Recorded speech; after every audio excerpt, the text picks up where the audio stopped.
Plus belle la vie est-elle plus efficace qu'un site de rencontre?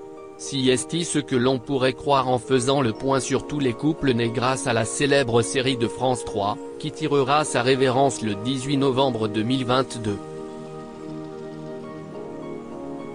Ceux qui ont rencontré l'amour plusieurs fois sur le tournage. Stéphane Hénon. Depuis 2007, l'acteur de 56 ans incarne Jean-Paul Boët dans Plus belle la vie. Un rôle qui lui a offert de belles histoires d'amour. Si tout d'abord son ancienne épouse Isabelle qu'il a rencontrée sur le plateau, en 2009. Elle était chargée de la communication du programme et ensemble, ils ont vécu une idylle assez discrète, dont sont nés leur fils Milo, en avril 2012, et Marceau, le 1er juillet 2016. Mais le couple n'a pas tenu et leur divorce a été officialisé en janvier 2021. Je viens de divorcer. Ma vie suit assez la fiction. Aussi est-il la fiction qui suit ma vie. À l'époque son personnage divorçait de Samia, note de la rédaction. Cela dépend des moments. J'ai un parallèle avec Boët qui est assez surprenant. Ma vie personnelle et la fiction se rejoignent souvent. Cela se passe très bien avec mon ex-femme, donc tout va bien. Vous savez tout. J'ai tout dit. Je suis content, confiait-il à Télé Loisirs. Quelques mois plus tard, il a révélé au grand jour sa relation avec Sacha Tarantovich qui incarnait le personnage d'Irina Kovalev. Son personnage Boët et elle se sont mis en couple et ont même failli se marier dans la série. Mais leur histoire d'amour n'a pas duré, tout comme celle de l'acteur et de la belle blonde dans la réalité si l'on en croit les rumeurs.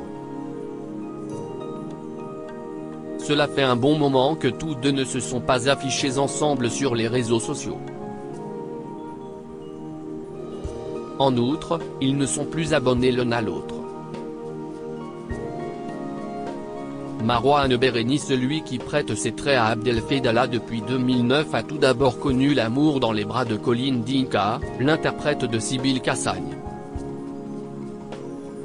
Ils ont été ensemble de 2009 à 2015 et avaient adopté un chien, un Shiba, prénommé Gina. Si ensuite avec Mira Tiliane, Alison Vallée, qu'il a débuté une romance en 2018, qui a duré jusqu'en 2019. Oui, je vous fais part d'une partie de ma vie privée et effectivement je choisis de vous dire les choses belles qui m'arrivent plutôt que de communiquer sur les choses plus tristes. Donc oui, je suis séparé de Mira depuis près de 6 mois, et elle comme moi n'avons pas jugé utile d'officialiser quoi que ce soit sur internet. Je pensais que tout le monde serait en mesure de le comprendre, avait confié sur Instagram en avril 2020. Ceux qui sont toujours en couple, Elodie Varlet et Jérémy Pop Si en août 2000 dit qu'ils se sont rencontrés sur le tournage de Plus belle la vie. Et depuis, l'interprète d'Estelle Cantorel, depuis 2006, et celui de Romain Blanchard, en 2010, ne se quittent plus. Tous deux préfèrent rester discrets en ce qui concerne leur relation. Rares sont donc leurs confidences. En revanche, ils partagent de temps en temps des photos de couple ou de leur belle famille sur Instagram. Car oui, ensemble, ils ont eu 2 garçons, Marcus, 8 ans, et Solal, 5 ans. Emmanuel Giorgi et Cécile Mazea. Si en 2019 que l'interprète de Francesco, depuis 2014, a officialisé son couple avec Cécile Mazea, une victime de l'enchanteur en 2015 puis Cécile Merlan 2021, lors d'un entretien avec Télé Loisirs. J'ai vécu un véritable coup de foudre. point, on s'était vu juste avant au maquillage, mais quand on s'est regardé pour la première fois. Jamais je n'avais vécu quelque chose comme ça, avait-il déclaré en avril 2019. Et de préciser que cela faisait 3 ans qu'il était amoureux. De leur relation sont nés Valentino, 3 ans, et Amy, 7 mois. Cécilia Hornu et Thierry Ragueneau à l'instar d'Emmanuel Giorgi et Cécile Mazea ou encore Élodie Varlet et Jérémy Pop, Cécilia Hornu, Blanche Marcy depuis 2004, et Thierry Ragueneau, François Marcy depuis 2004, sont très discrets. On sait tout de même qu'ils se sont rencontrés sur le tournage puisqu'ils jouaient un mari et sa femme. La réalité a donc rejoint la fiction puisqu'ils se sont mariés en avril 2017, à Trébeurdin, dans les Côtes d'Armor. Ils forment une belle famille recomposée.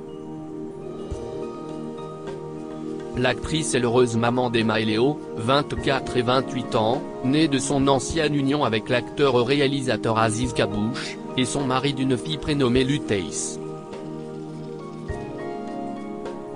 Juliette Chen et Jean-Charles Chagache-Bagnan de 2004 à 2008 puis en 2012, elle a incarné Juliette Frémont dans Plus belle la vie.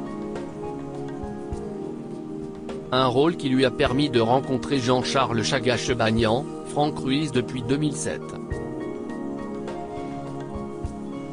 Même si depuis, l'actrice ne fait plus partie de la série, elle file toujours le parfait amour avec son compagnon. Bien qu'elle préfère rester discrète, Juliette Chen pose parfois sur les réseaux sociaux avec l'amour de sa vie, pour le plus grand bonheur de leurs fans. Sarah Mortensen et Bruce Tessor, celle qui a joué Coralie Blin de 2012 à 2019 a rencontré l'amour dans les bras de Bruce Tessor, Nicolas Berger de 2015 à 2018. CST en 2015 qui l'ont craqué l'un pour l'autre mais Sarah Mortensen préfère que leur relation reste privée. Je n'ai jamais dit nulle part que Bruce Tessor était le père de mon fils parce qu'il ne l'est pas. Ce sont des personnes mal informées qui ont répandu cette rumeur. Je n'ai aucun projet avec Bruce Tessor et nous n'avons jamais habité ensemble. Je ne donnerai jamais le nom du père de mon fils car il s'agit de ma vie privée, avait-elle toutefois récemment confié à Téléstar afin de faire une mise au point. Ceux qui ont rompu Rebecca Hampton et Serge Dupire, l'interprète de Céline Frémont, depuis 2004, a connu une idylle de 2 ans, de 2004 à 2006, avec un ancien collègue. Il s'agit de Serge Dupire, qui est arrivé la même année que son ex-compagne pour jouer Vincent Chaumette. Leur histoire a pris fin à cause de la médiatisation. J'avais dit à l'époque que la presse avait un peu tué notre histoire. C'était compliqué car on tombe amoureux, on vit un truc extraordinaire, et d'un coup, notre vie est dans les journaux, si est très perturbant, regrette-t-elle. Ça a participé à la fin de cette histoire, puis, on se met à faire attention à tout. D'ailleurs, depuis, Rebecca Hampton est devenue méfiante. J'avais peur de tout et tout le monde. Ce n'était pas ma meilleure période, car je découvrais la presse, avouait la belle blonde de 49 ans à Gala, en juin 2021. Dounia Cohézin et Ambroise Michel. CST, une histoire d'amour qui est née et a été vécue dans le plus grand secret. CST en 2009 que le public a appris que l'interprète de Johanna Marcy, depuis 2004, et celui de Rudy Torres, de 2004 à 2013, avaient formé un couple durant quelques mois. Au début, c'était très dur de me retrouver seul à Marseille. Je pleurais beaucoup et ne trouvais du réconfort qu'en grattant ma guitare, confiait la jeune femme de 34 ans à Gala. mais elle a vite retrouvé du réconfort dans les bras du charmant brun de 40 ans avec qui elle était en colocation. Depuis leur rupture, ils sont restés en bons termes. Éléonore Sarrazin et Brian Trésor, les interprètes de Sabrina Gosselin, depuis 2016, et Baptiste Riva-Marcy, depuis 2014, ont formé un couple discret. Si bien qu'on ne sait rien concernant leur romance. On est simplement certain qu'aujourd'hui, ils font leur vie chacun de leur côté. Marie Réache et Alexandre Fabre, celle qui joue Babette Nebou depuis 2012 et l'interprète de Charles Frémont depuis 2004, ont formé un couple par le passé. Ensemble, ils ont eu un fils prénommé Jules Fabre, 25 ans, qui a rejoint le casting de Plus belle la vie sous les traits de Théo Baumel, en 2017. Ils se sont séparés quelques années après sa naissance.